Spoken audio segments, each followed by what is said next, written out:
ఆశీర్వాదాలకు కారణభూతుడాన్ని కొందనాలు. ఇంతవరకు పాటల ద్వారా, స్తుతి ఆరాధన ద్వారా మీరు మహిమ పొందుకున్నారు.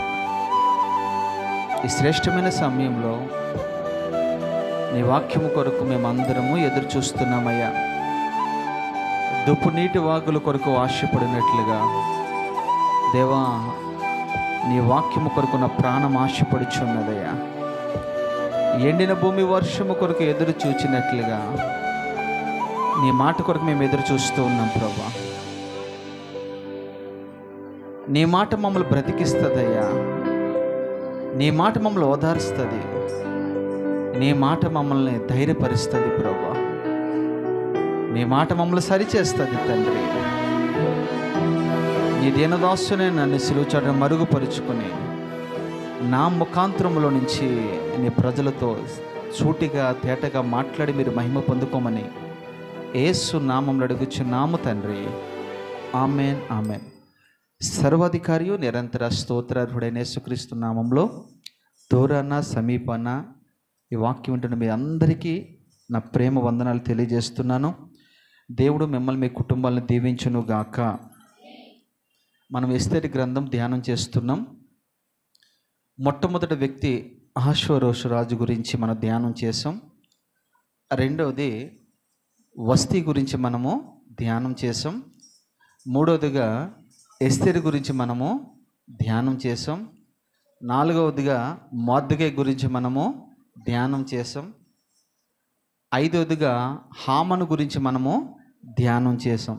ఈరోజు ఒక క్రొత్త వ్యక్తిని మీకు పరిచయం చేయబోతున్నాను. ఇందులో నుంచి ఆ వ్యక్తి ఎవరంటే జెరుషా. ఈ జెరుషా గురించి ఈరోజు మనము ధ్యానం చేయబోతున్నాం. ఈ జెరుషా ఎవరు అని అంటే హామాను భార్య. ఈ హామానుకి ఈమె స్వయాన భార్య. హామాను ప్రధానమంత్రి అయితే ఈమె ప్రధానమంత్రి భార్య. ఈమె పేరు జెరుషా. ఏం పేరు చెప్పండి? జెరుషా. ఈరోజు ఈమె గురించి మనము ధ్యానం చేయబోతున్నాం. చక్కగా మీ వాక్యాన్ని పరిశుద్ధమైన గ్రంథాలు తెరిచి చక్కగా చదవడానికి ప్రయత్నం చేయండి. దేవుడు మిమ్మల్ని మీ కుటుంబాలని అత్యధికముగా దీవించునుగాక. ఎస్తేరు గ్రంథము 5వ అధ్యాయము 8 నుంచి మనము ధ్యానం చేద్దాం.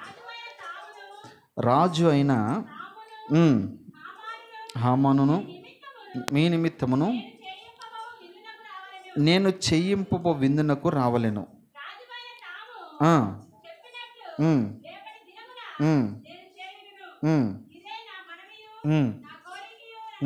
చాలు. ఇక్కడ మీరు ఒక విషయం మీరు గమనిస్తే, అమ్మా, ఎస్తేరు రాజు ఎదుటికి వెళ్ళిందని, రాజు ఎదుట నిలబడిందని మనం వింటూ వచ్చాం కదా. అసలు ఎందుకు వెళ్ళింది, ఎందుకు నిలబడింది అనే ఆలోచన మనం చేసినప్పుడు ఇక్కడ ఒక విషయం మీరు గమనిస్తే, ఎందుకు వెళ్ళింది అని అంటే ఏదో ఆస్తుపాస్తుల కొరకు వెళ్ళలేదు, మేడమిద్దుల కొరకు వెళ్ళలేదు, వెండి బంగారాల కొరకు వెళ్ళలేదు. దేని కొరకు వెళ్ళింది అని అంటే, అయ్యా మీరు నాకు కోరిక ఏమీ లేదు. అక్కడికి రాజు మంచి అవకాశం ఇచ్చాడు. ఏంటంటే, మీరు ఏది అడిగినా నేను మీకు ఇస్తానమ్మా. నేను మాట ఇచ్చానంటే దాన్ని నేను ఖచ్చితంగా నెరవేరుస్తాను. నా రాజ్యంలో నీకు సగం మట్టుకు నేను ఇస్తాను. ఇంకా నీకు ఏదైనా తక్కువ ఉంటే అడగండి, నేను ఇస్తాను అని ముందుగానే ప్రమాణం చేయడం జరిగింది. మాట ఇచ్చాడు. అందరి ముందు మాట ఇచ్చాడు. అది ఎస్తేరుకి కూడా తెలుసు, కొన్నోరు అందరికీ తెలుసు. అందరూ ఆసక్తితో ఎదురు చూస్తున్నారు. ఎస్తేరు ఏమడుగుతుందా, ఎలాంటిది అడుగుతుందా అని ఆశతో ఎదురు చూస్తూ ఉన్నారు. కానీ ఎస్తేరు ఏమడిగిందో తెలుసా? అయ్యా, మీరు నా ఇంటికి భోజనానికి రండి, మీతో పాటు హామానును కూడా తీసుకురండి. ఇదే నా కోరిక, ఇదే నా కోరిక, ఇదే సందర్భం, ఇదే అవకాశం.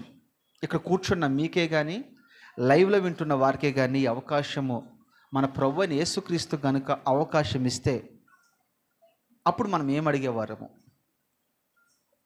అని మీరు ఆలోచన చేయాలి. బాగా తెలివైన వారు ఏమడుగుతారంటే, అంటే తెలివి అంటే లోక సంబంధమైన తెలివి కాదు, ఆత్మ సంబంధమైన జ్ఞానము, ఆత్మ సంబంధమైన వివేచము, ఆత్మ సంబంధమైన తలంపులు కలిగిన వాడు ఏమడుగుతాడంటే, అయ్యా నీ నీతిని నీ రాజ్యాన్ని వెతకడానికి నాకు సహాయం చేయండి. రెండోది నీ ఆత్మ నాకు ఇవ్వండి. మూడోది నీ సన్నిధి నాతో ఉంచండి.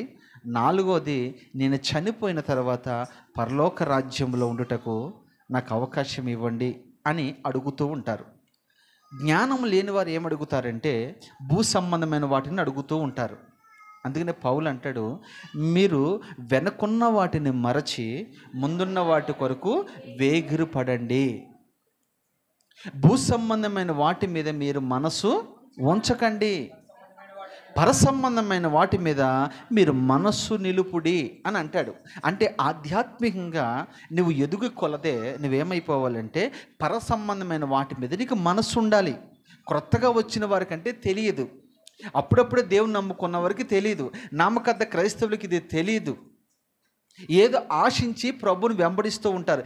ఏ కాడికి మనం ఏది అడిగినా ఉద్యోగం ఇవ్వండి, పిల్లలకి పెళ్ళిళ్ళు చేయండి, గర్భఫలం ఇవ్వండి, వగేరా వగేరా వగేరా అడుగుతూ ఉంటాం. కానీ ఒక ఆత్మీయురాలు లేదా ఒక ఆత్మీయుడు ఏం అడగాలంటే ఎప్పుడు కూడా నువ్వు ఎప్పుడు ప్రార్థన చేసినా దేవుడు మెచ్చుకునేటట్టుగా ఉండాలి, దేవుడు సంతోషపడేటట్టుగా ఉండాలి, దేవుడు నిజంగా మనం చూసి ఆనందించేటట్టుగా మనం అడిగేవారుగా ఉందుము గాక.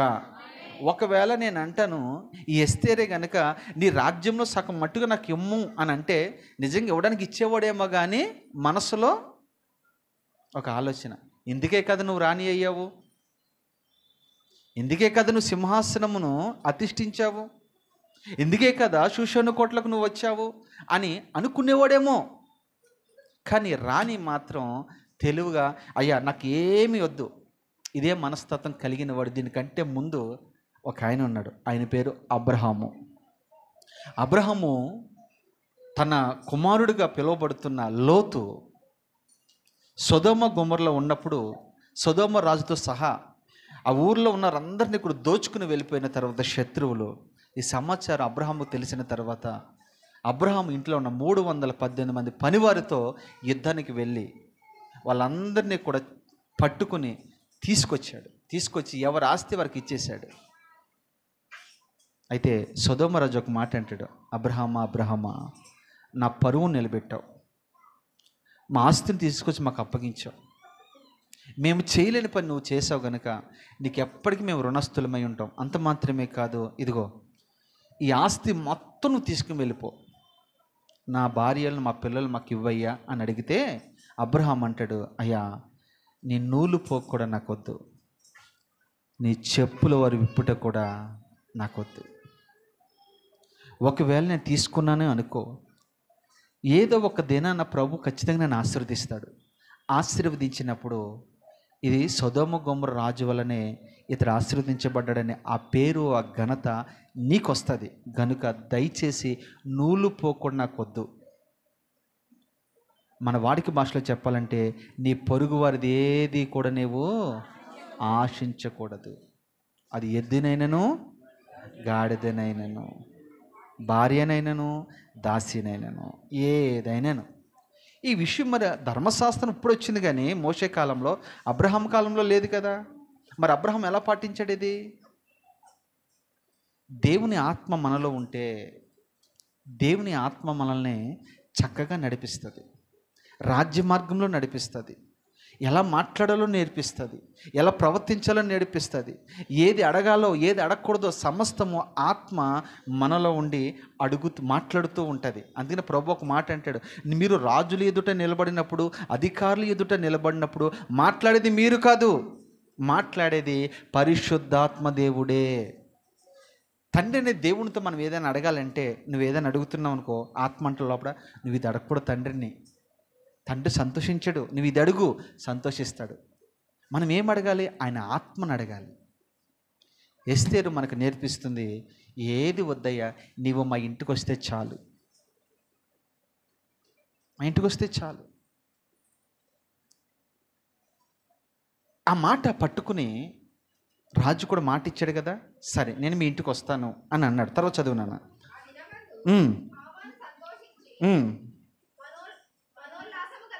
ఉమ్, ఉమ్, ఉమ్, ఉమ్, ఉమ్, ఉమ్, ఉమ్, ఉమ్, ఉమ్, ఉమ్. చూడండి, ఈ సమాచారం రాజుతో ఎస్తేరు మాట్లాడినప్పుడు, లేకపోతే ఎస్తేరు రాజుతో మాట్లాడినప్పుడు అక్కడ దగ్గరగా ఉన్నది ఎవరయ్యానంటే హామాన్ ఉన్నాడు. హామాన్ ఎవరు అనంటే రాజు తర్వాత నెక్స్ట్ రాజు అంతటి వాడు. ఆ షూషన్ కోటలో ప్రతి పరిస్థితిని కూడా ఎరిగినవాడు, ప్రతి పరిస్థితిలో కూడా పాలు పొందిన వ్యక్తి ఎవరు? ఈ హామాను. రాజు పీఠము కంటే కాస్త తక్కువగా తన పీఠాన్ని స్థిరపరిచాడు రాజు. గనుక సమాచారం తెలుసుకున్న తర్వాత హామాన్ అనుకుంటున్నాడు, 127 సంస్థానములు ఉన్న రాజులు ఉన్నారు, నాయకులు ఉన్నారు, అధిపతులు ఉన్నారు, ప్రధానులు ఉన్నారు, గొప్ప వ్యక్తులు ఉన్నారు. కానీ వారెవ్వరికి లేని గొప్ప ధన్యత, ఆధిక్యత, రాజుతో భోజనం చేసే భాగ్యము నాకు మట్టికే కలిగిందని ఎంతో సంతోషపడుతూ ఉన్నాడు. ఎంత సంతోషం అంటే హృదయం అంతా ఉల్లసిస్తూ ఉంది, ఉప్పొంగిపోతూ ఉన్నాడు. ఈ సమాచారము ఎవరికి చెప్పాలని ఆతృత పడుతూ, నేను ఇంటికి వెళ్ళిన తర్వాత నా భార్యలతో, నా స్నేహితులతో ఈ సమాచారం చెప్పుకొని వాళ్ళతో కలిసి నేను ఆనందించేవారితో ఆనందించుడి అని ఉంది కదా, దుఃఖపడిన వారితో దుఃఖపడింది, ఏడ్చేవారితో ఏడవండి, నవ్వేవారితో నవ్వండి. ఈ సమాచారము మనసంతా, హృదయం అంతా దేంతో నిండిపోయిందంటే సంతోషంతో నిండిపోయింది, ఉల్లాసముతో, ఆనందముతో పరవశుడైపోయాడు. ఈ సమాచారం హృదయం సంతోషం పెట్టుకుని ఇంటికి బయలుదేరి వెళుతూ ఉంటే గేట్ దగ్గరికి వచ్చినప్పటికీ ఆ సంతోషం కాస్త ఎగిరిపోయింది. ఎక్కడికి వచ్చిన తర్వాత గేట్ ఎందుకు ఎగిరిపోయింది అని అంటే, అక్కడ మొర్దెకై ఒకడు ఉన్నాడు. అక్కడికి వచ్చినప్పుడు ఈ యొక్క ప్రధానమంత్రి వస్తూ ఉంటే అందరూ వంగంగి దండాలు పెడుతూ ఉన్నారు. అప్పటికి చాలాసార్లు మొర్దెకైకి విషయము తెలియపరచబడింది. అరే ఈరోజు మారట్లా, రేపు తెలుసుకుంటాడంటే ఎన్ని రోజులైనా తెలుసుకోవట్లేదు. చివరికి ఆనందంతో మనోడు వస్తూ ఉంటే ఆనందం అంతా ఎక్కడ ఆవిరైపోయిందంటే గేట్ దగ్గర ఆవిరైపోయింది. ఎందుకు అనంటే మొర్దెకైని చూసి, ఈ రాజ్యంలో ఉన్నంత కాలము, వీడున్నంత కాలము నా పదవికి ఎటువంటి లాభము లేదు, అసలు ఈ ఆనందానికి ఎటువంటి లాభం లేదు, ఈ సంతోషానికి ఎటువంటి చెప్పండి అర్థం లేదు. మళ్ళా చెప్తున్నాను, ఆనందం కావచ్చు, సంతోషం కావచ్చు, పదవి కావచ్చు, ఉన్నతమైన స్థితి కావచ్చు, ఇదంతా కూడా నాకు సంతోషం ఇవ్వట్లేదు. నేను పేరుకు ప్రధానమంత్రినే, పేరుకి నా దగ్గర ఏముంది, ధనం ఉంది, బలం ఉంది, అధికారం అన్నీ ఉన్నాయి. అయినప్పటికీ కూడా ఇవేవి కూడా నాకు సంతృప్తిని ఇవ్వట్లేదు. కారణం ఏంటంటే ఈ మొర్దెకై అన్నవాడు సాష్టాంగపడి నమస్కారం చేయట్లేదు. ఇలా కదని ఏం చేశాడు తెలుసా? చదువన్నమాట.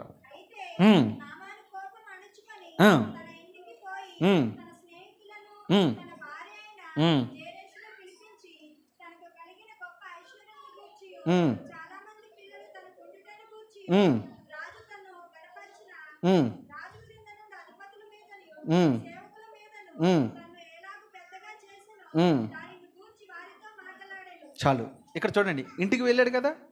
ఇంటికి వెళ్ళిన తర్వాత ఎవరు ఉంటారు? భార్య ఉంటారు. ఆమె పేరు ఏం పేరు అన్నాను? జెరూషా. జెరూషా అనే మాటకు అర్థం రాసుకోండి, ఇబ్బంది గల స్త్రీ లేదా చెదరగొట్టబడిన వారసత్వము. ఇబ్బంది గల స్త్రీ లేదా చెదరగొట్టబడిన వారసత్వము అని ఆ పేరుకున్న అర్థం. రెండు అర్థం కూడా ఉంది ఇందులో. ఏంటి తెలుసా? జెరూషా అనే మాటకి అర్థం ఏంటంటే బంగారము అని అర్థం. అంటే ఎంత ముద్దుగా పేరు పెట్టుకున్నాడు చూడండి. మన భార్యలు కూడా మనము బంగారము అని పిలుస్తాం కదా. ఎంతమంది పిలుస్తారు అలాగా బంగారం అని వాళ్ళ భార్యల్ని? నాతో చెయ్యెత్తి ఇచ్చారండి, మీరు ఎవరు పిలవాలా బంగారం అని? మరి పైకి ఎత్తినా అందరూ చూడాలి కదా. రైట్. నేను షాలేం ఒక్కడే తన భార్యను బంగారం అని పిలుచుకుంటాడంట. ఒకసారి అందరు గట్టిగా చప్పట్లు కొట్టండి అన్న. ఏం కదమ్మా, ఎందుకంటే బంగారం అని పిలుచుకోవాలి. మీరు కాకపోతే బంగారం ఎవరు చెప్పండి. ఇంకెవరు బంగారం పిలిచేటట్లేరే. ఈసారి మీరు బంగారం అని పిలవండి, ఓకేనా? చాలామంది హనీ అని పిలుస్తారు కదా, అంటే తేనె అని పిలుస్తారు కదా, పిలుస్తారు లేదా? డాలి అని పిలుస్తారు. అసలు ఈ పేర్లు కుక్క పేర్లా మనుషుల పేర్లు నాకు అర్థం కాదు. మామూలుగా అలా కూడా పిలుస్తారు. కానీ మెట్టుకి ఏమైనా కానీ ఈ హామాను అనేవాడు తన భార్యకి ఏం పేరు పెట్టుకున్నాడంటే బంగారము అని పేరు పెట్టుకున్నాడు. బంగారం. ఇంటికి వచ్చిన తర్వాత బంగారం బంగారం. ఈ రోజున ఏం జరిగిందో తెలుసా? నేను షూషాను కోటలను చూస్తున్నప్పుడు రాజు నేను ఎంత గణపరచాడో తెలుసా? తన పీఠము కంటే కాస్త తక్కువగా నా పీఠాన్ని హెచ్చించాడు. అంత మాత్రం నాకు అధికారం ఇచ్చాడు, నన్ను ప్రధానమంత్రిగా చేశాడు. అంత మాత్రమే కాదు, చూడండి ఈ పగ్గాలన్నీ నాకు అప్పగించాడు. అంత మాత్రమే కాదు, మరి విశేషంగా ఈరోజు రాణి తన ఇంటికి భోజనానికి నన్ను పిలిచింది, ఎవరిని పిలవలేదు అని ఈ విషయాలన్నీ స్నేహితులతోనూ తన భార్యతో చెప్తూ ఉన్నాడు. భార్య దొరికిన వానికి మేలు దొరుకును అని వాక్యంలో ఉంది. కానీ విచిత్రం ఏంటంటే కొంతమంది భార్య దొరికిన వాడికి ఏం దొరికిందంటే మేకు దొరికింది అన్నట్టుగా కూడా ఉంటుంది. ఈ జెరూషా గురించి ఈరోజు మనం వినబోతున్నాం. సంఘానికి కుటుంబానికి చాలా అవసరం. ఈ సమాచారం తెలిసిన తర్వాత ఇంటికి వచ్చి తన భార్యతో పంచుకుంటూ ఉన్నాడు. పంచుకుంటూ ఉంటే ఆమె ఏమని తెలుసా? ఏమంది ఒకసారి చదువమ్మా.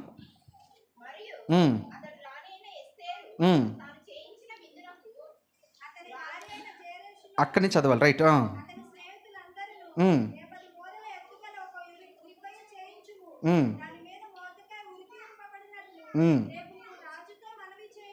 చూడండి ఇక్కడ చూడండి, ఇంటికి వచ్చి ఇదంతా చెప్పాడు.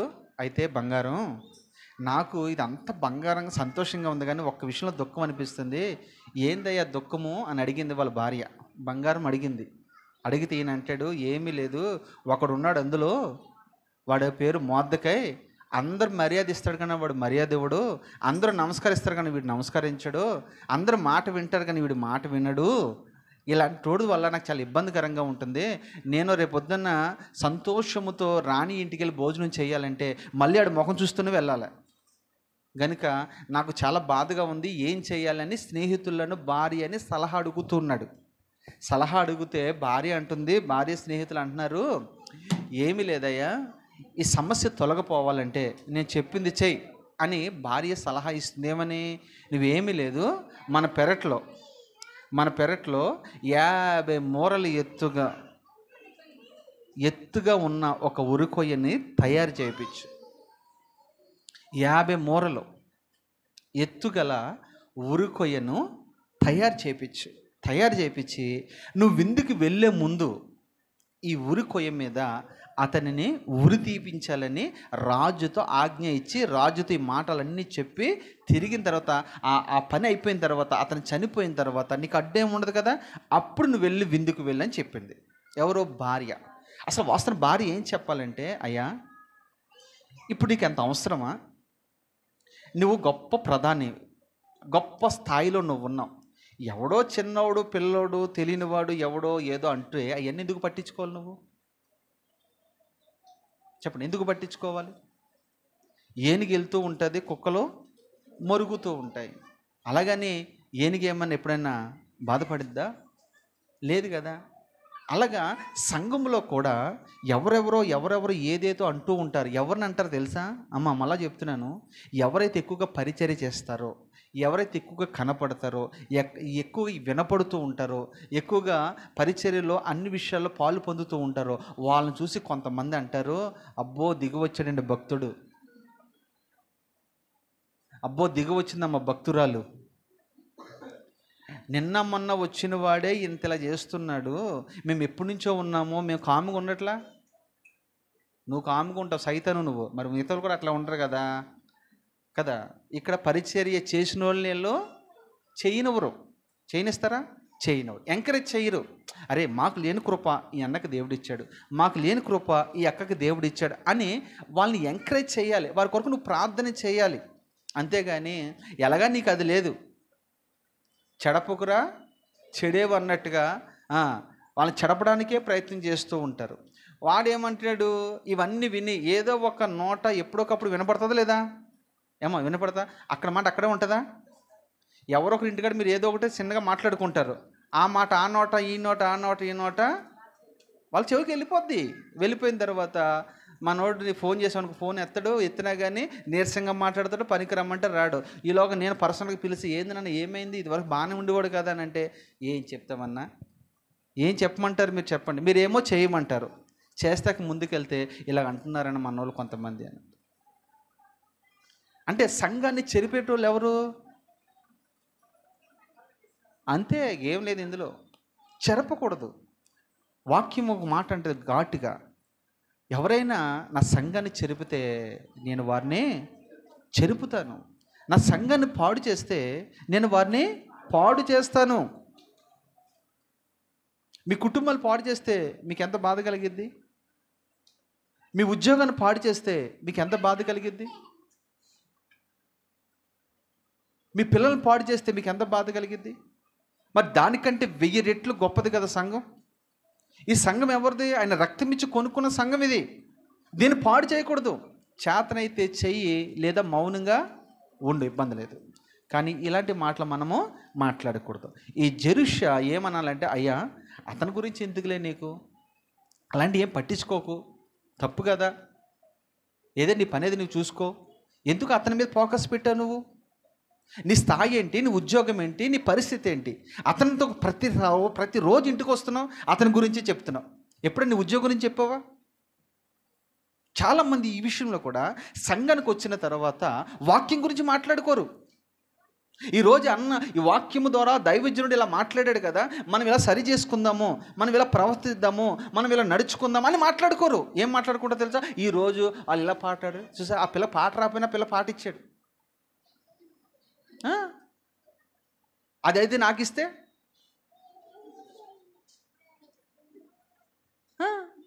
ఆమెకి ప్రార్థన రాదు అయినా కానీ ఆమెకి ఇస్తాడు అన్న. ఈరోజు ఆరాధన చూడ, ఆ బతికి ఇచ్చాడు, నాకు ఇవ్వచ్చుగా. ఇది ఇక్కడ అన్ని. అందుకని మీకు ఒకసారి చాలాసార్లు చెప్తూ ఉంటాను, బోయాజు పొలంలో ఎంతోమంది ఉన్నారు, పరగేరుకునేది ఎవరంటే రూతు. పరగ అని అంటే వాక్యము. అంటే సంఘంలోకి వెళ్ళిన తర్వాత నీవు పనికి మాలిని ఏరుకొనకూడదు. ఏం ఏరుకోవాలి? పనికొచ్చేవి ఏరుకోవాలి. పనికొచ్చేవి వాక్యము. ప్రతి వాక్యాన్ని వేరుకుని నీ హృదయంలో దాచుకోవాలి. ఇక్కడ ఏదైనా జరగని నీకు అనవసరం. ఆత్మీయంగా మనం ఉన్నామా లేదా, ఎదుగుతున్నామా లేదా, ఇదే మనం ఒకటే మైండ్లో పెట్టుకోవాలి. నేను అంటాను, నీ ఇంట్లో నీకు 2 పిల్లలు ఉంటారు, ఇద్దరు ఒకలాగా ఉంటారమ్మా? మీరు నలుగురే 4 రకాలుగా ఉంటారు, 4 దారులు ఉంటాయి మీకు. మరి సంఘంలో ఎక్కడెక్కడి నుంచి వచ్చేటోళ్ళు, వాళ్ళ మనస్తత్వాలు ఎలా ఉంటాయి ఎవరో తెలుసా? మాకు కూడా అర్థం కాదు, తెలుసా మీకు? ఇది మీరు గమనించాలి. ఇక్కడ ఈ సలహా ఇచ్చేటప్పుడు ఎలాంటి సలహాలు ఇవ్వాలి? మనం ఎవరికైనా సలహా ఇచ్చామనుకో ఎలా ఉండాలి తెలుసా? ఆ కుటుంబాన్ని కట్టేదిగా ఉండాలి. నీవిచ్చే సలహా ద్వారా ఆ కుటుంబం దీవించబడాలి. అలా అయితే నువ్వు సలహా ఇస్తే, అలా చేతనైతే ఆ జ్ఞానం నీకుంటే ఇతరులకి సలహా లేదంటే మౌనంగా ఉండు. ఈమె చూడండి, ఈమె జ్ఞానవంతురాలా జ్ఞానం లేదనేది మీకు ఇప్పుడు వాక్యం ద్వారా చూపిస్తాను, మీకే అర్థమైపోద్ది. జెరుషా అన్న మాటకు అర్థం ఏంటంటే, మళ్ళా చెప్తున్నాను చూడండి, ఇబ్బంది గల స్త్రీ. నిజంగా ఈమె చాలా ఇబ్బంది పరిచేది. ఇబ్బంది గల స్త్రీ,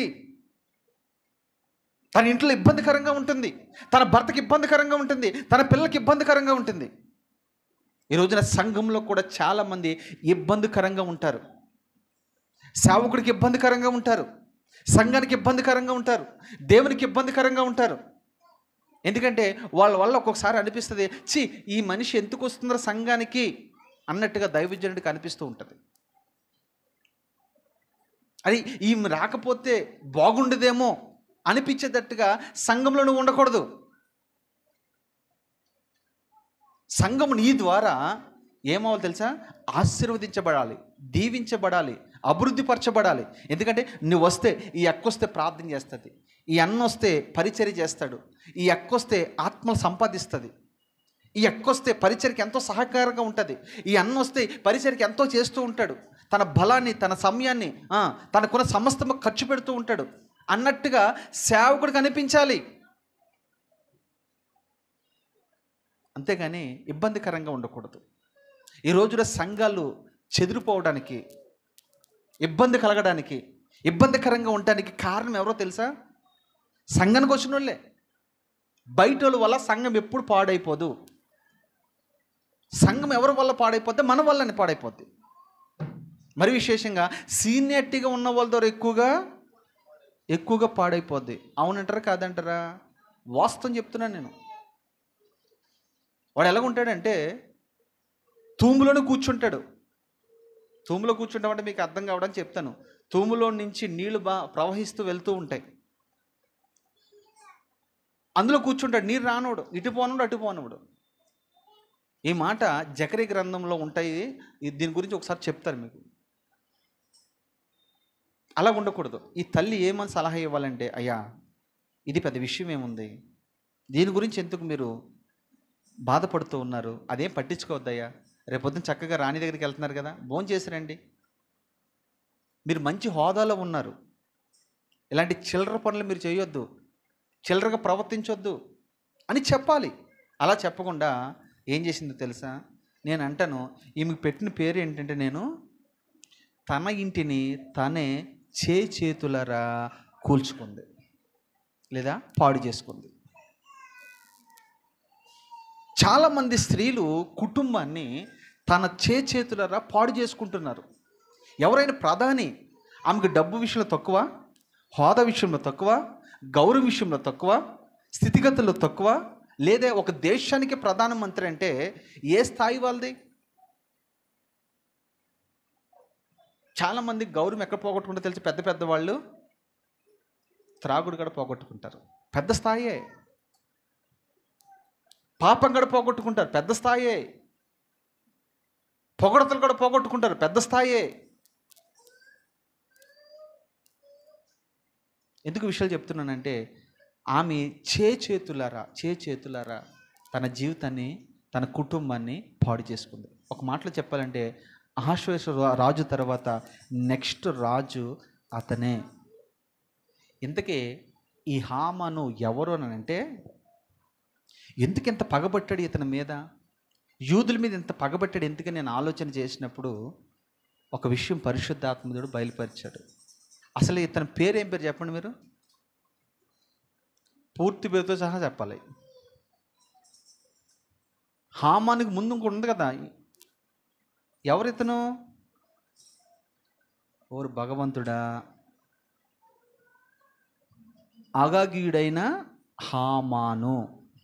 ఏం పేరు చెప్పండి? మరి ఆ మాట చెప్పండి అమ్మా, చదువుకున్నారు కదా, ఇందులో ఉందా లేదు? ఉందా? ఈ అగాగీయుడు ఎవరు? ఎస్, అమాలేకీయుడు. మీకు తెలుసు కదా, సౌలు సమూయేలు అన్నాడు, ఈ అమాలేకులందరినీ కూడా సంహరించిరా, ఇది ప్రభుకి ఇష్టం లేదు, ప్రభు ఆజ్ఞ అని చెప్తే ఏం చేశాడు తెలుసా? బలిసిన వాటిని, క్రొవ్విన వాటిని అన్నిటిని మిగిల్చి వాటితో పాటు అగాగీయుడిని కూడా ఉంచాడు, ఆ దేశపు రాజును కూడా ఉంచాడు. ఆ వంశావళి నుంచి వచ్చిన వాడే ఈ హామాను. ఈ శత్రుత్వం ఇప్పటి నుంచి కాదు, ఇజ్రాయేల్ ఐగుప్తులో నుంచి విడిపించబడిన నాటు నుండి ఆ మార్గం గుండా వెళ్ళకుండా వీరు అడ్డగించటం, వాళ్ళని ఇబ్బంది పెట్టడం, వారి మీద యుద్ధం చేయటం, ఇవన్నీ చేసుకుంటూ వస్తే అంత సంహరించాడు. కానీ కొంతమంది మిగిలిపోతే ఇజ్రాయేల్కి మొట్టమొదటి రాజు అయిన సౌలు ద్వారా వాళ్ళందరినీ సంహరించాలని దేవుని ఉద్దేశం అయి ఉంటే, సౌలు కూడా అప్పుడు ఏం చేయడంటే బలిసిన వాటిని, క్రొవ్విన వాటిని సంహరించకుండా బలము లేని వాటిని, బలహీన సంబంధమైన వాటిని సంహరించాడట. ఆ ఒక్క వ్యక్తిని ఉంచటం వల్ల వాడు ఏమయ్యాడంటే ఇప్పుడు మళ్ళా మేకై కూర్చున్నాడు. ఈ షూషను కోటలో ఆ వ్యక్తి నిలబడి ఉన్నాడు. ఇప్పుడు నాకు అనిపించింది ఎందుకు ఇంత పగ పెట్టుకున్నాడు వీళ్ళ మీద అని అంటే, ఈ సమాచారం చదివినప్పుడు నాకు అర్థమైంది. ఆ రోజు నుంచి ఈ రోజు కూడా చూడండి, వాళ్ళు మొత్తం అడ్రస్ లేకుండా, ఒక మాటలో చెప్పాలంటే ఒక్క శేషం కూడా లేకుండా సంహరించమని అని ఆజ్ఞించాడు కదా సమూయేలు. ఇదే పని అతను చేయలేదు ఎవరు? సౌలు చేయలేదు. కానీ మనోడు చేద్దామని ప్రయత్నం చేస్తున్నాడు. ఏమని? యూదుడు అనేవాడు ఒక్కడు కూడా మిగల ఉండకూడదు. మీకు తెలుసా, మనం దేన్నైనా చంపలేదనుకోండి, అది మనం చంపేస్తుంది. అవునంటారా కాదంటారా? నువ్వు సీరియల్ చూస్తున్నావు, అది నువ్వు చంపలేదనుకో, అది నేను ఒకరోజు చంపేస్తుంది. ఫోన్ చూడటం మానలేదనుకో, అది ఒకరోజు నేను చంపేస్తుంది. అక్రమమైన సంబంధాలతో నువ్వు కట్టబడి ఉన్నామనుకో, ఒకరోజున అది నేను చంపేస్తుంది. అక్రమమైన మార్గాల్లో వెళ్ళావనుకో, ఒక రోజున అది నిన్ను చంపుతుంది. ఇలా ఏదైతే మనం చంపాలని వాక్యం నీతి చెప్తుందో వాటిని చంపాలి, లేదా అవే వాటిని మనం చంపేస్తాయి. ఈ మాట నేను చెప్తుంది, వాక్యం ఏం చెప్తుంది? సౌలుని చంపింది ఎవరు? సౌలుని చంపింది ఎవరు? అమాలీకుడే. తల నరికి ఎక్కడ తీసుకెళ్ళాడు తెలుసా? దావీదు దగ్గర తీసుకెళ్ళాడు. దావీదు అడిగాడు, ఎవడవు నువ్వు? ఏ ఊరు నీది? ఏ ప్రాంతం? ఏ గోత్రస్తుడు అని అడిగాడు. అయ్యా, నీ దాసుడని నేను అమాలీకుడను. అప్పుడు అర్థమైంది దావీదుకి, అభిషేకించబడిన వాడిని ముట్టుకున్నావు గనుక నేను చంపక మాననని ఆజ్ఞ జారీ చేశాడు. చనిపోయాడు. భార్య కుటుంబాన్ని కట్టేదిగా ఉండాలి, కూల్చేదిగా ఉండకూడదు. భర్త ఏదేదో సమస్యలతో వస్తూ ఉంటాడు. కంపెనీలో రకరకాల వ్యక్తులతో మాట్లాడాలి, రకరకాల స్థలాల్లో పని చేయాలి, రకరకాల వ్యక్తులను కలవాలి. ఎంతో ఇబ్బందులు పడి ఇంటికి ఎంతో ఇబ్బందితో వస్తూ ఉంటాడు. వచ్చిన తర్వాత చక్కగా సేదతి అతను ఒకవేళ సిరాగ్గా పరాగ్గా ఉన్నా కూర్చోబెట్టి నెమ్మదిగా మాట్లాడాలి. ఏం జరిగింది? ఏం కదలేండి, కొంచెం కూల్గా ఉండండి. అతను కూల్ చేసిన తర్వాత, విషయం నువ్వు అడిగిన తర్వాత నెమ్మదిగా, నువ్వు జ్ఞానవంతురాలు కదా, చక్కగా మాటలు చెప్పి, అలా ఏం కాదండి అందులోంచి మేము అప్పుడు ఈడు అంటాడు, ఈ కోపంలో వచ్చి అంటాడు, నేను ఉద్యోగం మానేస్తా, రిజైన్ చేసేస్తా, వాడితో నేను మాట్లాడను, ఇలా మాట్లాడతాడు వాడు. ఏంటి ఇది కోపం అలాంటిది. వచ్చిన తర్వాత ఇంటికి వచ్చిన తర్వాత అనాలి, అమ్మ అయ్యా అంటే వెంటనే చెప్పకూడదు ఈ మాట. వెంటనే చెప్పావో నేను వేసేస్తాడు, ఇక వేసేస్తాడు లేదా, వెంటనే చెప్పకూడదు. ఎప్పుడు చెప్పాలి మనము? కొంచెం కూల్ అయిన తర్వాత, కూల్ డ్రింక్ ఇచ్చిన తర్వాత, కూల్ చేసిన తర్వాత, ఓకే, లేదా కాఫీ ఇచ్చిన తర్వాత, కూల్ చేసిన తర్వాత చక్కగా నెమ్మదిగా కూర్చుని, అయ్యా ఏమైంది అయ్యా అక్కడ, ఇది వాడున్నాడు ఈడున్నాడు నేను వెళ్ళాలి, అలాగే నెమ్మదిగా అంటా, నువ్వు అయ్యా ఇప్పుడే నువ్వు ఉద్యోగం మానేస్తే మనం ఏమైపోతాం చెప్పండి? నా కుటుంబం ఏమైపోద్ది? మన కుటుంబం ఏమైపోద్ది? పిల్లలు రోడ్డు మీద పడరా, నేను రోడ్డు మీద పడరా, వెంటనే జాబులు వస్తాయి, ఇప్పుడు రావు కదా అని నువ్వేం చేయాలి తెలుసా? మళ్ళా చక్కగా నీ భర్తనే నెమురుతూ చక్కని విషయాలు చెప్తూ ఉంటే ఆ కోపం చల్లారిన తర్వాత మనోడికి అర్థమవుతావు, నిజమే కదా, ఇప్పుడు ఉద్యోగం మానేతే మరొక ఉద్యోగం మనకి దొరకదు కదా. ఇవన్నీ నువ్వు చెప్తూ ఉండాలమ్మా. ఎందుకంటే ఆయన జ్ఞానవంతుడే కాదనట్లేదు, కానీ బైబిల్లో చెప్పబడిన మాట చక్కటి విషయాలు. జ్ఞానవంతురాలు తన ఇంటిని కట్టుకును. చదవండి ఆ మాటలు ఒకసారి. ఇది సలహా ఎలాంటి అంటే, ఒక మాట రాసుకోండి టైటిల్ దీనికి. ఏంటంటే ఆమెకు పెట్టింది రెండో టైటిల్ ఏంటంటే, చెడ్డ సలహా ఇచ్చిన జెరూషా. చెడ్డ సలహాలు. ఏ సలహాలు ఇవి? మంచి సలహా ఇచ్చిందా, చెడ్డ సలహా ఇచ్చిందా? చెడ్డ సలహా ఇచ్చిన, చెప్పండి, చెడ్డ సలహా ఇచ్చిన జెరూషా. నా వైపు చూడండమ్మా, మీరు చూస్తూ వినండి నా మాటలు. చెడ్డ సలహా ఇచ్చిన స్త్రీలు బైబిల్లో కొంతమంది ఉన్నారు. ఎవరాళ్ళు? యెజబెలు. ఈమెకి అక్క చెల్ల నాకు తెలియదు, కానీ యెజబెలు కూడా ఇంతే. యెజబెలు విషయంలో కూడా మీరు గమనిస్తే, ఆ ప్రక్కన ఇలా పొలం ప్రక్కన ఆనుకుని ఒక ఆయన పొలం ఉంది. ఆయన పేరు ఏం పేరు? నాబోతు. రైట్, నాబోతు పొలం ఉందండి. ఆ పొలం ఎంత? 1 ఎకరం పొలం ఉందేమో. ఆడు పేదవాడే కదా, 1 ఎకరం పొలం ఉంది. అప్పటికి ఈయన రాజు. వీడు దుంపదేగా వీడేం చేశాడు తెలుసా? దాని పక్కనే ఉందని, అది పితరుల జీతం, అది ఆ పితరుల యొక్క కష్టార్జితం, అది వాళ్ళ తాతలు సంపాదించింది. అది పాపం ఆయన అమ్ముకోకుండా ఎంత కష్టం వచ్చినా మా తాతల కదా ఉంచుతూ ఉన్నాడు. ఈలోగా ఈడు ఆశపడి అంటాడు, "ఆ, నాబోతు, ఆ ద్రాక్ష తోట నా గోడకు ఆనుకుని ఉంది కదా, అది నాకు ఇచ్చేయి, దాన్ని నేను కూర మొక్కలు వేసుకుంటాను" అన్నాడు. అదేమో ద్రాక్ష తోట, వీడు చెరిపివేసి ఏం చేస్తానంటాడు తెలుసా, కూర మొక్కలు వేస్తానంటున్నాడు. ఈ రోజున కొంతమంది దైవజనులు ఏం చేస్తున్నారంటే బాధాకరమైన విషయం చెప్తున్నా. ఆయన 30-40 సంవత్సరాలు బట్టి సేవ చేస్తున్నాడండి. ఆయన ఈ రోజున ఏం చేస్తున్నాడు తెలుసా, వైజాగ్లో స్థలం కొనుక్కొని కూర మొక్కలు వేసాడట. వీడు దుంపదిగా ఏమనాలో చెప్పండి అసలు. అంటే విశ్వాసులు ఇచ్చిన డబ్బుని పొలాలు కొనుక్కొని, స్థలాలు కొనుక్కొని, మందిరాలు కట్టడం మానేసి, ఆత్మలు సంపాదించడం మానేసి, ఆ డబ్బును పట్టుకుని కూరగాయలు పండించడానికి వాడుకుంటూ ఉన్నాడట. ఒకప్పుడు 300 ఉండే సంఘం అది ఇప్పుడు 30 మందికి దిగజారింది.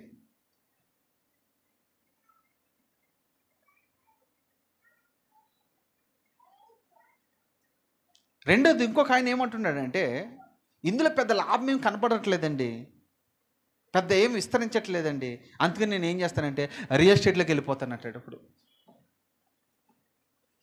చాలామంది అట్లా వెళ్ళిపోతున్నారు.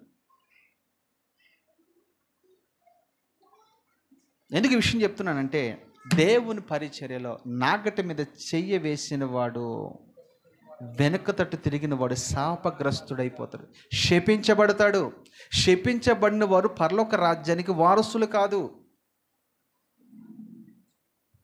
చేతనైతే ఖచ్చితమైన సేవ చేయాలి, లేదా మౌనంగా ఉండాలి. ఇక్కడ మీరు గమనిస్తే ఈమె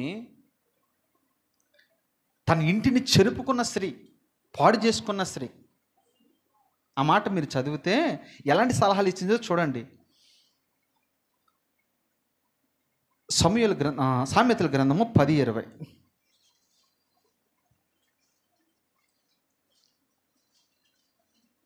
సామెతల గ్రంథము 10:21. మళ్ళా ఒక్కరు చదవండమ్మా.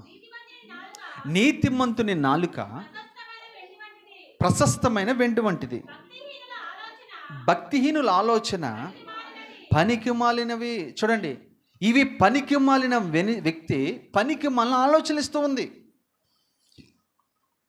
జ్ఞానవంతుల ఆలోచనలు వేరే ఉంటాయి, నీతిమంతుల ఆలోచనలు వేరే ఉంటాయి. ఈమె ఎలాంటి ఆలోచనలు ఇస్తుందో చూడండి. ఈమె ఎవరంట? పనికి మాలినది. పనికి మాలిన స్త్రీలు బైబిల్ కొంతమంది మీకు చెప్పాను. ఒకటి ఎవరామె? యెజబెలు. చాలామంది స్త్రీలు ఇలాంటి కొంతమంది బైబిల్లో ఉన్నారు. అవి ప్రస్తావించడానికి సమయం లేదు కాబట్టి చెప్తున్నా. ఒక ఆమె యెరోబోము భార్య కూడా ఉంది, పనికి మాలింది. ఈడేమో మోసం చేసి ఏదో సింహాసనం అధిష్ఠించాడు. ఈ మాయ వేషం వేసుకుని, మోసపు దుస్తులు ధరించుకుని ప్రవక్త దగ్గరికి వెళ్ళింది. ప్రభు మాట్లాడాడు, యెరోబోము భార్య వస్తుందయ్యా చూడని. ఓ వేషధారి అని యెరోబోము భార్య, నా ఎదుటికి ఎలాగొస్తున్నా నువ్వు? నీ కుమారుడు నువ్వు ఇంటికి వెళ్ళినప్పుడు చనిపోయి ఉంటాడు, చూడు జాగ్రత్త అని చెప్పాడు. అందుకనే ప్రభు అంటాడు, వేశ్యనైనా క్షమిస్తానేమో కానీ వేషధారులు నేను క్షమించను. తస్మా జాగ్రత్త. దైవజనుడి దగ్గర వేసిన వేషము దైవజనుడి దగ్గర, విశ్వాసుల దగ్గర వేసే వేషము విశ్వాసుల దగ్గర, దేవుని దగ్గర వేసే వేషము దేవుని దగ్గర. ఇలా వేషధారిగా నువ్వు ఉన్నావు అనుకో, నీ జీవితమే వేషధారిని అయిపోద్ది. ఈమె చూడండి ఎలాంటి సలహా ఇస్తుందంటే, భక్తిహీనులు ఎలా చదువున్నాను ఒకసారి, ఏమంటున్నాడు? నీతిమంతుల నాలుకైతే ప్రశస్తమైన వెండి వంటి. అంటే ఆ మాటలు వెండి వంటిది అనమాట. అంటే వెండికి ఎందుకు పోల్చాడంటే, వెండిని మీరు ఇదే సామెతలు ఇంటికి వెళ్ళిన చదువుకుంటే, వెండిని కరగదీస్తే స్వచ్ఛంగా కనపడుతూ ఉంటుంది. అంటే ప్రశస్తమైన వెండి వంటిదంటే ఆ మాటలు కూడా ప్రశస్తంగా ఉంటాయి, స్వచ్ఛంగా ఉంటాయి, నీతిగా ఉంటాయి, యథార్థంగా ఉంటాయని అర్థం. దాని తర్వాత భక్తిహీనుల ఆలోచన పనికి మాలిన. భక్తిహీనులు వీళ్ళు. హామానుగాడు భక్తిహీనుడే, తన భార్య కూడా భక్తిహీనులే, వాళ్ళకున్న స్నేహితులు కూడా భక్తిహీనులే. మంచుడు మంచుతో సహవాసం చేస్తాడా? చేయడు కదా. ఎందుకు విషయం చెప్తున్నాండి? ఈ భక్తిహీనుల సలహా ఆలోచన ఎలాగుందో చూడండి. రెండోదిగా మీరు చూస్తే ఇలాగే ఒకడు ఎలాంటి సలహాలు ఇచ్చాడో చూడండి బైబిల్లో. 2 సమూయేలు గ్రంథం 13:3. 2 సమూయేలు గ్రంథము 13 అధ్యాయము 3వ వాక్యం. అమ్రోనుకు మిత్రుడు ఒకడు ఉండెను. అతడు దావీదు సహోదరుడైన సిమ్యా కుమారుడు.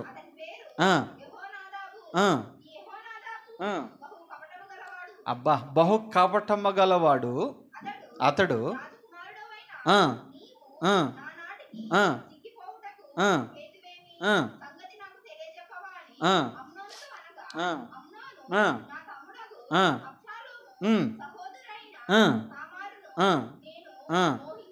అమ్మ ఇక్కడ చాలు, నా మిగతా విషయం నేను చెప్తాను వినండి.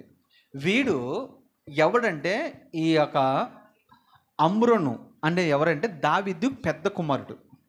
దావీదు పెద్ద కుమారుడు అమ్రోను. ఈ అమ్రోను గాడు ఏం చేశాడంటే ఒక ఇంటిలో సపరేట్గా ఉంటూ ఉన్నాడు.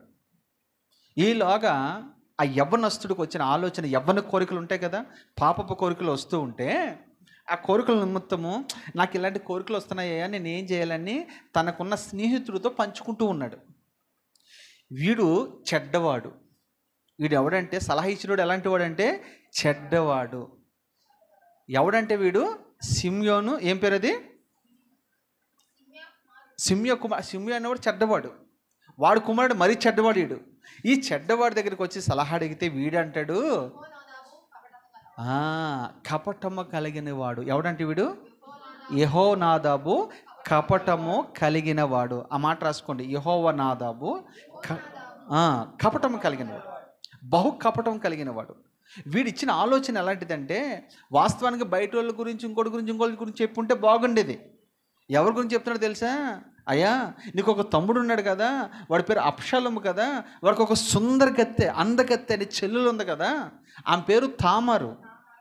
ఆమెని నీ ఇంటికి పిలిపి, ఊరినే రాదు కదా, అయితే మొదటగా నీ తండ్రిని పిలిపించిన తర్వాత నువ్వు జ్వరముతో ఉన్నట్టు యాక్టింగ్ చేయి, జబ్బుతో ఉన్నప్పుడు యాక్టింగ్ చేయి, మంచం మీద పడుకుని ఉండు, నువ్వు లెక్క అసలు అని అంటే, సరే నువ్వు చెప్పినట్టు చేస్తాను. ఇలా చేస్తే ఏం జరిగింది అంటే మీ నాన్న వస్తాడు.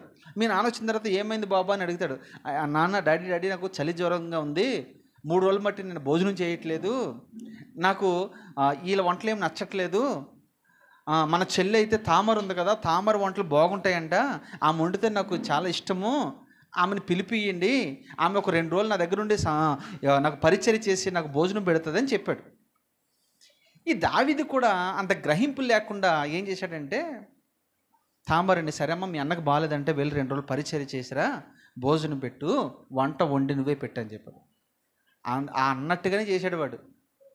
రానే వచ్చింది ఆమె, వంట స్టార్ట్ చేసింది, ఇంట్లో అందరినీ బయట పంపించేశాడు.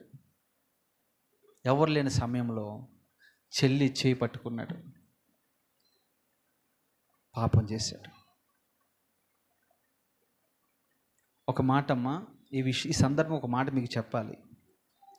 ఎవరైనా మీ ఇంటికి అతిథి వస్తే దయచేసి స్త్రీలుగా మీరు వారికి వడ్డించడం వంట వరకైతే ఓకే, వడ్డించే విషయం వచ్చింది చూసారా, జాగ్రత్త. ఒకవేళ మీరు వడ్డించవలసిన పరిస్థితి వస్తే దూరముగా జాగ్రత్తగా నీ వస్త్రాలు ఎలాగున్నాయో, నీ మాట తీరు ఎలాగుందో, నీ ప్రవక్తను ఎలాగుందో సరిచూసుకుంటూ పరిచర్య చేసే పరిస్థితి మనకు ఉండాలి. ఒక గొప్ప దైవజనుడు గుంటూరు ప్రాంతంలో ఉంటాడు. వాళ్ళ 3 దైవజనులు. ఒక ఆయన ప్రపంచ దేశాల్లో నాకు తెలిసి 170 దేశాల్లో 80 దేశాలు తిరిగాడు ఆయన. ఆయన పేరు ఏం పేరంటే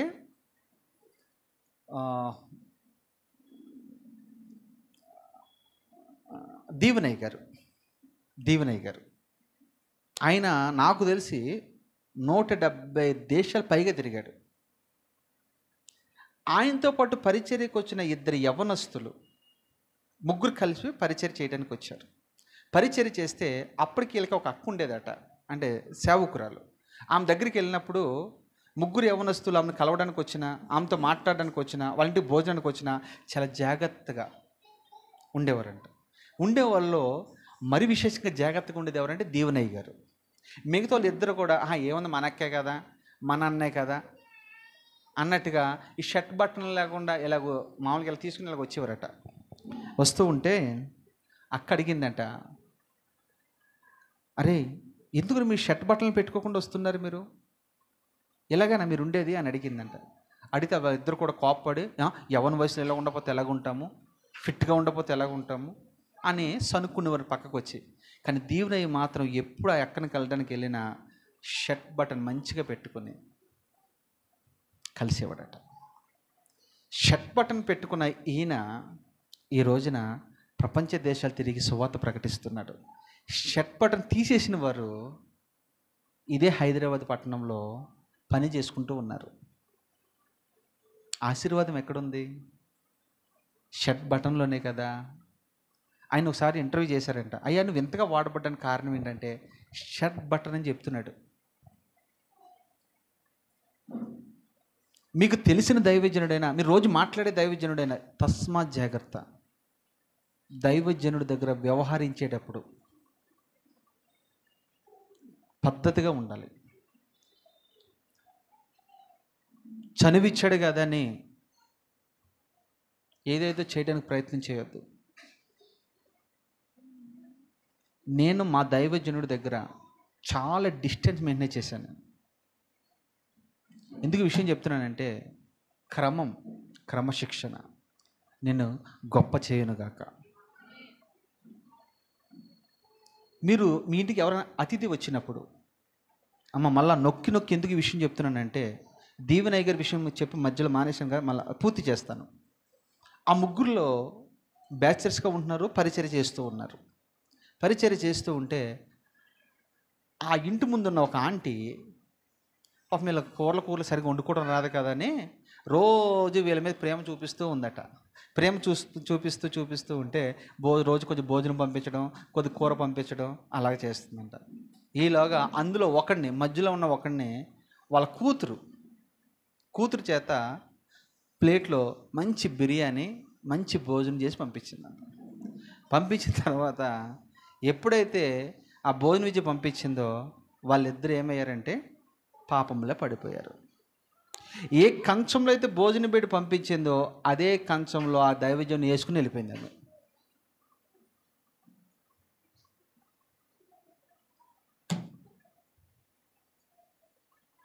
ఈ రోజున సంఘాలు చెడిపోవడానికి కారణం ఇదే.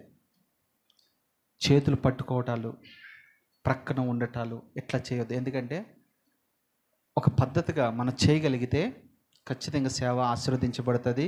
మీరు కూడా యవ్వనస్తులతో మీతో మాట్లాడినా, మీరు యవ్వనస్తులతో మాట్లాడినా డిస్టెన్స్ అనేది చాలా చాలా గట్టిగా చెప్పండిరా అవసరం.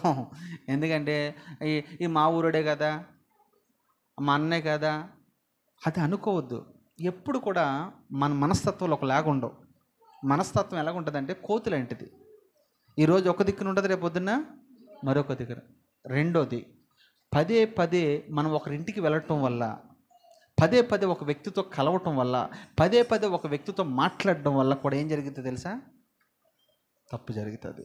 అవునంటారా కాదంటారా? విస్తారమైన మాటల్లో తప్పదు కదా. నీ పొరుగువనింటికి పదే వెళ్ళటం వల్ల అతను నీ వల్ల విసుక్కుంటాడు. సామెతలో ఉంది, ఇంటికి వెళ్తా చదువుకోండి. ఉందా లేదా నేను చెప్తున్నమాట మీది గుర్తుపెట్టుకోండి. ఈమె ఒక చెడ్డ స్త్రీ, ఇది ఒక చెడ్డ కుటుంబం, చెడ్డ ఆలోచనలు తన భర్తకి ఇస్తూ ఉంది. ఇక్కడ కూడా అమ్రోని విషయంలో కూడా మీరు గమనిస్తే వాడు చెడ్డవాడు, చెడ్డ ఆలోచనలు ఇచ్చాడు, జరగకూడని పని జరిగిపోయింది. దాని తర్వాత రెండోది ఎంత నష్టం జరిగిందో మీకు అర్థమైంది. అదే రెండోదిగా కూడా మీరు చూస్తే అదే కుటుంబంలో 2 సమూయేలు గ్రంథము 15:30 కూడా చదవండి. 15:30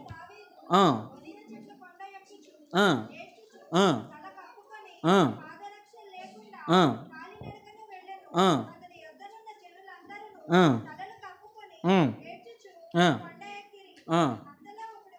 అంతలో ఒకడు వచ్చి అబ్షాలోము చేసిన కుట్రలో, ఏం పేరు అతని పేరు?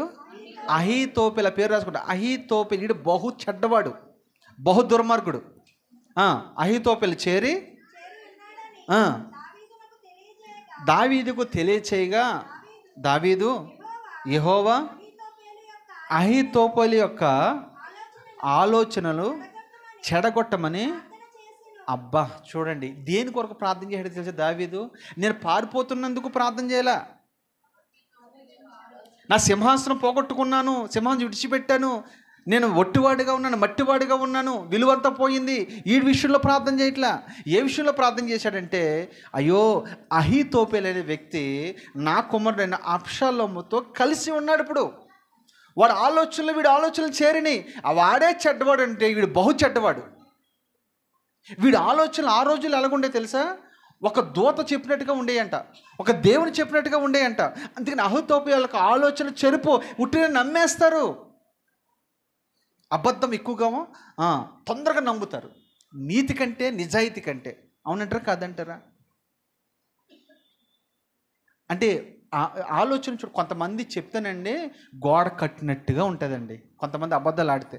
అవునా కదా? ఒకరోజు నా దగ్గర ఒకడు ఇబ్బంది పడుతూ వచ్చాడు, నన్ను పడుకుని ఎత్తలేదు, కూర్చొని ఎత్తలేదు. వాడు రోజు ఇంటికి వస్తూ ఉన్నాడు. పాపం ఈ లైవ్ వాడు వింటాడు అనుకుంటా. వాడు విన్నా మరి తప్పదు, ఇక చెప్పమంటారు వద్దంటారా? మీరు చెప్పమంటారు, మరి ఆడు బాధపడతాడు, రేపు నా మీద గొడవ వస్తాడు. తెలుసుకుంటారా? రైట్. ఒకడు ఇలాగే రోజు నా దగ్గరకు వస్తున్నాడు, రాత్రి పక్కన కూర్చొని ఎత్తలేదు. నాకేంటో ఏదో ఏదో చాలా ఫ్రెండ్లీగా మూవ్ అయిపోతున్నాడు. బాగానే ఉంది అంటాడు, అయ్యగారు కాస్త ఇబ్బందిలో ఉన్నాను అయ్యగారు, అప్పులు మీదడిపోయినాయి అయ్యగారు, ఇంత డబ్బు కడితేనే కానీ, లేకపోతే రోజు మా ఇంటికి వచ్చేస్తున్నారు అయ్యగారు, రకరకాలుగా మాట్లాడు. సర్లే అని ఇచ్చాం. ఈ యొక్క ఆపరేషన్లో మన చర్చిలో ఒక ఆయన కూడా ఉన్నాడు, ఆయన పెట్టాను ఇందులో నేను. ఆయనే డీల్ చేశాడు ఇది, ఆయన డీల్ చేస్తేనే వచ్చినాయి, ఇంకెవరు డీల్ చేసినా రావి నాకు తెలిసి. అలాంటి వ్యక్తి ఇక్కడే ఉన్నాడు. ఎబ్నేజర్కి అప్పచెప్పాను అనుకో, ఎబ్నేజర్ నవ్వుతూ ఉంటాడు, పాపం సిల్లిగా ఉంటాడు కాబట్టి వసూలు చేయలేడు. అది అందుకే దీనికి ప్రత్యేకంగా ఒక ఆయన్ని దింపాను లైన్లోకి. ఆయన చాలా గట్టివాడు. ఆయన డీల్ చేసిన తర్వాతే దేవుని మహాకృపను బట్టి ఆ డబ్బులు తిరిగి మళ్ళా వచ్చినాయి. దేవునికే మహిమ కలుగును గాక. ఎందుకు విషయం చెప్తున్నానంటే, అబద్ధాలు అలా ఉంటాయి. మీరు ఒక విషయం బాగా గుర్తుపెట్టుకున్నామ్మా, ఎవడైనా మనల్ని పదే పదే తొందర పెట్టి నాకు అది అవసరం ఇది అవసరం అన్నాడంటే పచ్చి అబద్ధం. అది నిజంగా నేను నేర్చుకున్నది, అది అనుభవపరంగా కూడా చెప్తున్నాను. మైసాగా చెప్పినట్టు పదే పదే అంటాడు, ఫోన్ చేస్తాడు రత్మల అన్న, ఏదో మనం అప్పున్నట్టాడికి. అవునా, మనం అప్పున్నట్టు అంటాడు, ఇప్పుడు ఇస్తానన్నారు కదా, మాకు గంటకు ఫోన్ చేస్తాడు.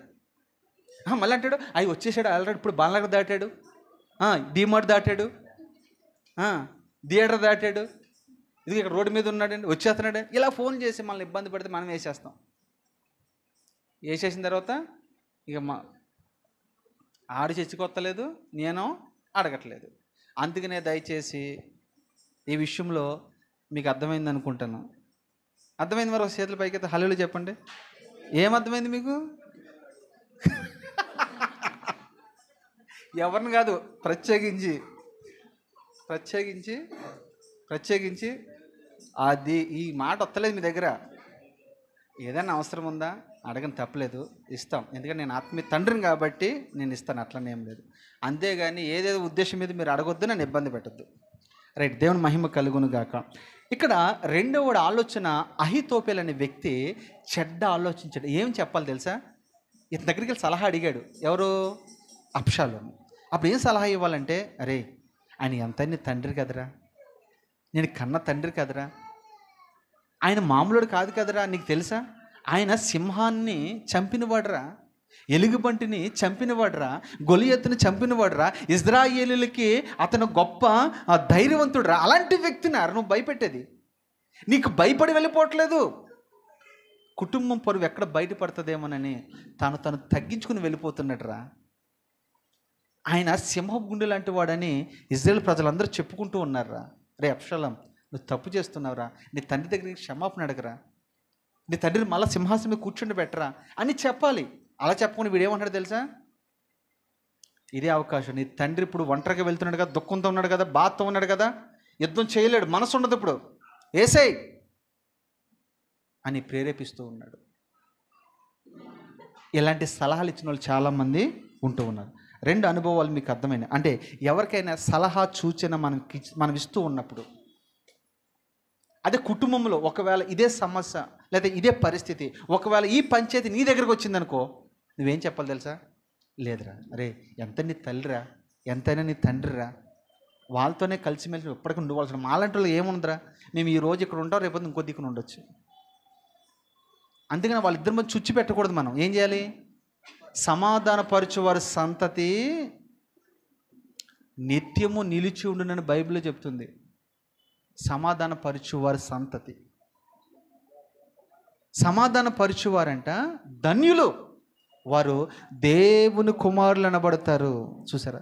సమాధానం పరిస్తే నువ్వు ఎవరు కుమారుడు అవుతావు తెలుసా? దేవుడు. అదే అసమాధానం పుట్టిస్తే దెయ్యానికి కుమారుడు నువ్వు, సాతాను కుమార్తె నువ్వు. ఎవరు కుమారుడు ఉండాలనిపిస్తుంది మీకు? దేవునికా సాతానుకా?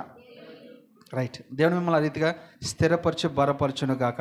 1, చెడ్డ సలహాలు ఇచ్చిన జెరుషా. 2 అనుభవం చూడండి. 3 రాళ్ళైన జెరుషా. ఈమెలో ఉన్న 2వ గుణం ఏంటి తెలుసా? 3 రాళ్ళు అంటే మూర్ఖత్వం స్వభావం కలిగింది. కొంతమంది మూర్ఖురాళ్ళు ఉంటారు, పైకి అందంగా కనపడతారండి, అంత మూర్ఖం. నాకు అనిపించింది ఈ పేరు చదవగానే ఈ పేరు మా పిల్లలకు పెట్టుకుంటే బాగుండుద్దేమో అనిపించిందండి నిజంగా నాకు. ఎందుకంటే పేరు అంతా అందంగా, పిలవడానికి కానీ వినడానికి కానీ. చెప్పండి అమ్మ, ఈ పేరు బాగుందా లేదా, నచ్చిందా లేదు మీకు? ఏం పేరు చెప్పండి? పెట్టుకున్నారమ్మా? ఎవరికి పెట్టారు? చుట్టాల్లో ఒకరికి ఉందన్న, మొత్తం పెట్టుకున్నారు మీరు? అమ్మో, మీరు మామూలు కాదు వేస్తే. రైట్. నాకు తెలియదమ్మా, అంటే మన చేతిలో ఎవరా పేరు గల లేరు కదా. ఉన్నారమ్మా ఎవరన్నా?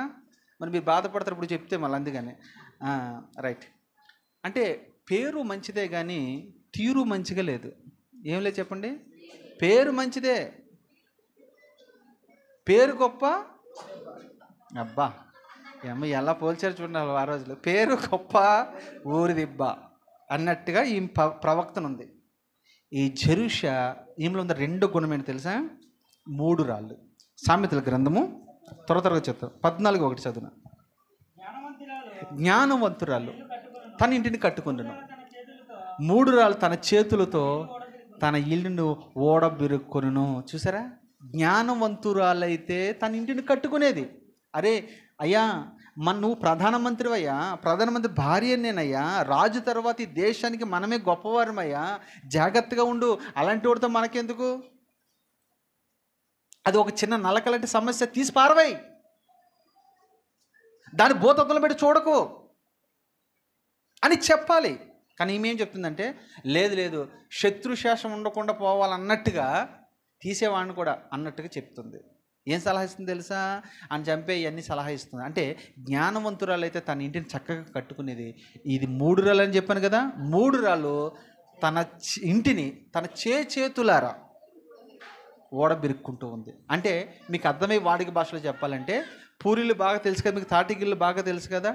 తాటిగిళ్ళు దేంతో కడతారు? తాటిగిళ్ళతో కడతారు. దానికి ముందు దాని కింద ఏముంటుంది? ఎదురు బద్దలు ఉంటాయి కదమ్మా. మీకు దండం పెడతాను, తాడి చెట్లు ఉంటాయి, ఎదురు బద్దలు ఉంటాయి, తర్వాత తాటేకులు ఉంటాయి, అవునా కదా? అవి మీకు బాగా తెలుసు కదా.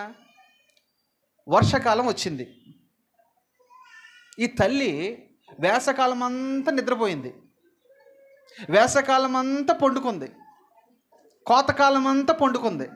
వర్షాకాలం వచ్చింది కదా.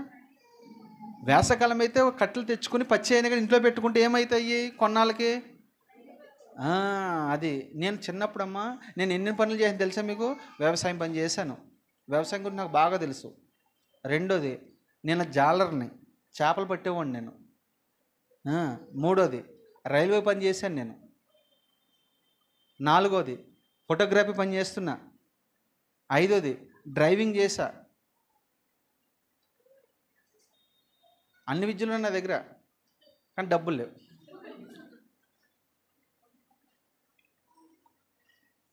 అయితే ఇక్కడ మీరు గమనిస్తే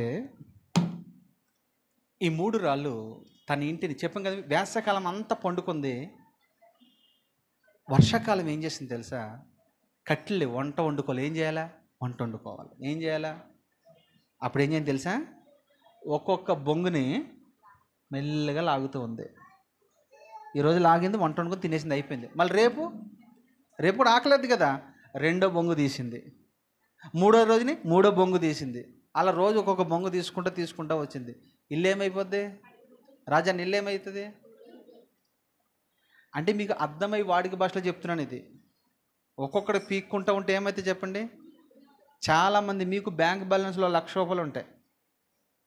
ఈడేం చేస్తారు తెలుసా? 1,00,000 రూపాయలు పెట్టుకుని, అది ఏందో నాకు అర్థం కాదు, ఉండమంటావో లేకపోతే నాకు తీసేసుకొని అంటాయో, లేకపోతే రోజు కళ్ళకు వచ్చి 1,00,000 రూపాయలు తీసుకో, నన్ను వాడుకో, లేకపోతే నాకు మనశ్శాంతి లేదు, నాకు ఇందులో ఉండబుద్ధి అవుతలేదు అని అంటది. నాకైతే తెలియదు, కానీ ఆ 1,00,000 రూపాయలు తీసుకొచ్చి ఏం చేస్తాడంటే ఇంట్లో బర్త్డే చేసేస్తాడు,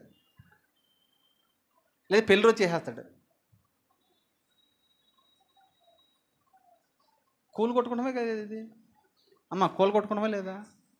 నేను అంటాను, మీ దగ్గర ఎవరి దగ్గరైనా నేను అడుగుతున్నాను, ఉన్నా మీరు చెప్పొద్దు, లేకపోయినా మౌనంగా ఉండండి, ఎందుకంటే మళ్ళా ఇబ్బందికరంగా ఉంటుంది. ఒక 5 లక్షలు మీ దగ్గర ఉన్నాయమ్మా? కొంతమంది ఎలాగంటున్నారు అంటే చెప్పొద్దు అంటున్నారు కాబట్టి ఇలా అంటున్నారు కొంతమంది, కానీ అప్పులు ఉన్నాయి. ఇదైతే ఓకే కదా, అప్పులు ఉన్నాయి. ఎందుకని? నేను అంటాను, రేపు ఏదైనా మీకు ఆపద వస్తే అమ్మా, మీకు ఆపద వస్తే ఏం చేస్తారు మీరు? ఒకవేళ సడన్గా ఉద్యోగమే పోయింది, ఏం చేస్తారు మీరు? అప్పుడు ఉపవాస ప్రార్థనలో మాకు రోజు ఫోన్ చేసి, అయ్యగారు మా కోసం ఉపవాసం ఉండండి, మాకు ఉపవాసాలు పెడతారు మీరు. ఉపవాసాలు ఎవరు పెడతారు తెలిసి? మీరు మాకు పెడతారు. అయ్యా మీరు ఉపవాసం ఉండండి, మేమైతే శుభ్రంగా తింటాం. ఉపవాస ప్రార్థనలు, లెంట డేస్లు అన్నీ అప్పుడే స్టార్ట్ అయిపోతాయి. నువ్వు చేసిన పని ఏంటి ఇక్కడ? ఈమె కూడా ఏం చేసింది తెలుసా? ఒక్కొక్క పుల్ల లాక్కుంటే ఏమైపోయింది తెలుసా? తన గుడారము శిథిలమైపోయింది, తన గుడారము పడిపోయింది. అదే దావీదు అంటాడు, పడిపోయిన నా గుడారం తిరిగి కట్టవా, కూలిపోయిన నా గుడారం తిరిగి కట్టవా అని ఏడుస్తూ ప్రార్థన చేశాడు. దావీదు గుడారం కూడా ఇలాగే చిదిగిపోయింది. జ్ఞానవంతురాలైతే నీ ఇంటిని కట్టుకుంటావు, వచ్చిన డబ్బుతోనే, వచ్చిన జీతముతోనే నీ ఇంటిని కట్టుకో. అప్పు చేయకు, అప్పిచ్చేవాడుగా ఉండాలి నువ్వు, అప్పు చేయకూడదు. భార్యగా నువ్వు అనాలి, అయ్యా ఈ డబ్బులు ఉంటే ఉండండి, ముందు రోజులు ఎలాగుంటాయో మనకు తెలియదు, ముందు పరిస్థితి ఎలాగుంటుందో మనకు తెలియదు, ఈ డబ్బులు మనం జాగ్రత్త పెట్టుకుని వాడుకుందామయ్యా. 10,000 చీర, ఇప్పుడు క్రిస్మస్ వస్తుంది, 10,000 చీర నువ్వు అడిగావు అనుకో, నీ భర్త కొనాలనుకున్నాడు అనుకో, నువ్వు అనాలి, వద్దండి 10,000 జీతం వద్దు, ఒక 2,000 చీర చాలండి, మిగతా 8,000 ఉంటే పిల్లలకు కొన్ని వస్తాయి కదా, ఈ 10,000తో ఇల్లందరూ తీసుకుందాం, ఇంటిలో 10 తీసుకుందాం అని చెప్పాలి నువ్వు. అప్పుడు నీ భర్త నిజంగా ఎంత సంతోషిస్తారో తెలుసా? బయటికి వెళ్ళి అంటాడు, నాకు వచ్చిన భార్య మంచి భార్య అండి, గుణవతైన భార్య దొరుకుట అరుదు, అట్టిది ముత్యము కంటే శ్రేష్టమైనది కదా అని నీ భర్త చెప్పుకుంటూ ఉంటాడు. సొలొమోను కూడా తన భార్యల గురించి చెప్పాడు. ఏమని చెప్పాడు? గయ్యాలతో అవ్వ, ఈయనేమో సింహాసనమే కూర్చునే పరిపాలన చేసి ఈ వ్యక్తి అంటున్నాడు, మిద్ది మీదకి వెళ్ళిపోయి మళ్ళీ మధ్యలో కూడా కాదంట, ఎక్కడ? మూలకి ఎవడు వెళ్తాడు? సామెతలు ఇవన్నీ మీరు చదువుకోండి, ఎన్ని అద్భుతంగా ఉంటాయి. ఇక్కడ చూడండి, తన ఇంటిని పీక్కోవడం అంటే మీకు అర్థమైంది కదా. అలాగా 3 రాళ్ళు తన ఇంటిని పీక్కుండా, అలాగా ఈ జెరుషా తన ఇంటిని పీక్కుంటూ ఉంది. తర్వాత 3వదిగా మనం చూస్తే 14:1, అదే సామెతలు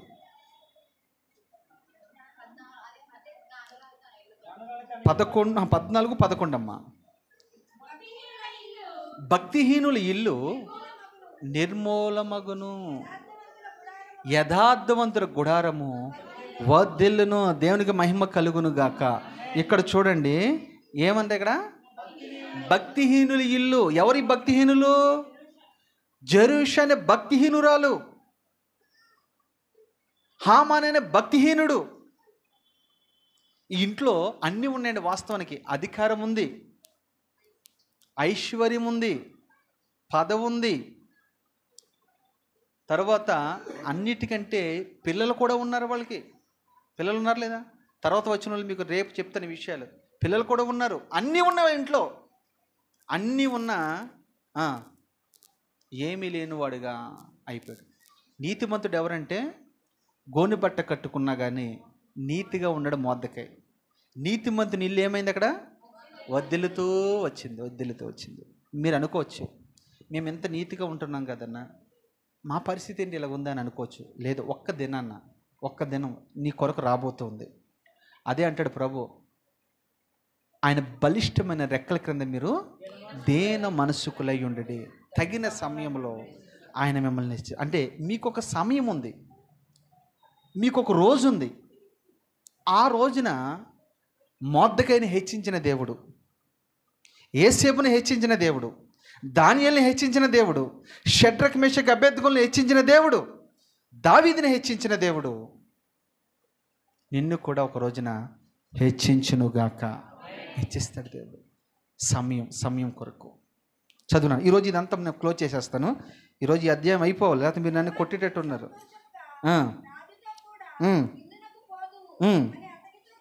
ఓకే,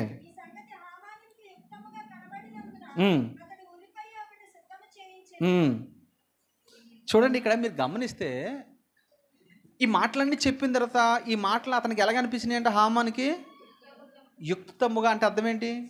ఇష్టముగా, మంచిగా అనిపించినాయి. ఏంటి ఈ మాటలు? ఎందుకంటే నా భార్య కూడా నాకు సపోర్ట్ చేస్తుంది, నా స్నేహితులు కూడా నాకు సపోర్ట్ చేస్తున్నారు, ఉరివేసి ఎలాగైనా చంపేయాలి. ఎంతవరకు చదువుకున్నాం మనము? అయిపోయిందా? ఇక్కడతో ముగించుకుందాం. ఎందుకంటే మీరు ఇంకా పొడిగించినా కొట్టేటట్టున్నారు మీరు నన్ను. దేవునికి మహిమ కలుగునుగాక. దేవుని చిత్తమైతే రేపు రేపు కాదు, మనము వచ్చే సండే మనం మాట్లాడుకుందాం. ఒకటి, జెరూషా అనే మాటకి అర్థమేంటి చెప్పండి? చెడ్డ, చెప్పండి, ఇబ్బంది గల స్త్రీ. రైట్, ఇబ్బంది గల స్త్రీ అంటే చెదరగొట్టబడినది, ఇబ్బంది కలిగించేది. రెండోది అర్థం ఏంటి చెప్పాను? ఎస్, బంగారం అంటేది. పేరుకు బంగారమే కానీ చూడండి, బంగారం గురించి ఒక మాట పేతురు రాసిన పత్రికలో ఉంటుంది కదా. బంగారం అంట అగ్నిలో వేసినప్పుడు మీ అమూల్యమైన విశ్వాసము, చదువున్న మాట ఒకసారి. అదే కదా. అంటే ఈ బంగారికి ఏం పట్టిందో తెలుసా? మస్టు పట్టింది, అంటే దుమ్ము పట్టింది, అంటే మైలు పట్టింది అని అర్థం. ఈ బంగారము పోవాలంటే మన దేంట్లో వేయాలి తెలుసా? అగ్నిలో వేయాలి, పుట్టుమలో వేయాలి. రైట్. ఇప్పుడు మీరు మన ఎదురుగా గోల్డ్ షాప్ ఉంది కదా, ఈ మధ్యన చాలామంది అక్కడ కనపడుతున్నారు నాకు. మరి ఎంత బంగారం కొంటున్నారో నాకైతే తెలియదు, కానీ అక్కడికి వెళ్తున్నారు. వెళ్ళి మరి ఎందుకు వెళ్తున్నారు నాకు ఇప్పటికీ అర్థం కాదు. అంటే నేను అనుకుంటున్నాను, అరే మన చర్చికి వెళ్ళిన వాళ్ళు కూడా బంగారం విషయంలో ఇంత అంటే ఇంత డబ్బు ఉందా అనుకుంటున్నాను, అంతే అమ్మ. మీరు బంగారం కూడా తప్పు అనట్లేదు, బంగారం కొనుక్కోండి, మంచిదే. బంగారము మన మెడ మీద ఉంటే ఆటోమేటిక్గా కొన్ని దినాలకు అది ఏమైపోద్ది, మస్ట్ పడిపోద్ది. అప్పుడు బంగారం ఏం చేయాలి మనం వెంటనే? ఆ రోజు మా ఇంటికాడైతే ఇప్పుడు మాకు బంగారం లేదనుకోండి, మేము వేసుకోమనుకోండి, ఆ రోజులు నాకు తెలిసింది ఏంటంటే బంగారం ఉంటే చింతపండు ఉండే తెలుసా? చింతపండు అందులో పెట్టి దాన్ని రుద్దేవారు, అప్పుడు తెల్లగా వచ్చేసేది. నిజమేనది? ఇత్తడా? అసలు ఏదోటి వెళ్ళమ్మా, క్షమించండి ఈ విషయంలో, నాకు తెలియక చెప్పానులే. రైట్. అయితే బంగారాన్ని దేంట్లో వేయాలి? పొట్టము వేయాలి, అగ్నిలో వేయాలి. వేస్తే అది ఏమైతే తెలుసా? చక్కగా అంటే అక్కడ ఏమని రాయబడి ఉంటుందంటే, మీ అమూల్యమైన విశ్వాసము దొరికిందమ్మా. అది చదువు.